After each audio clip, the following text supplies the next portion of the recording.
AK41 news, आपका हक हमारा मकसद। एक्सप्रेसवेला आडोशी बोगदा या ठिकाणी प्रोपिलिन गॅसचा जो टँकर पलटी झालेला आहे, तर त्या अनुषंगानं त्यातून गॅसेसचं लिकेजचं प्रमाण वाढलेलं आहे आणि त्याकरता मुंबई लेन पूर्णपणे बंद करण्यात आली आणि त्यामुळं वाहतूक कोंडी झालेली आहे।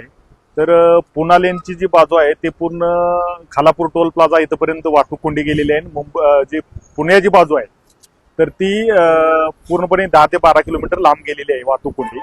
तर याकरता मी सर्वांना आवाहन करतोय की या ठिकाणी हे गॅस लिकेजचं प्रमाण कमी होऊन त्याचं पूर्ण समस्या म्हणजे पूर्ण दुरुस्त होण्यापर्यंत आपल्याला वाहतूक कोंडीचा सामना करावा लागणार आहे।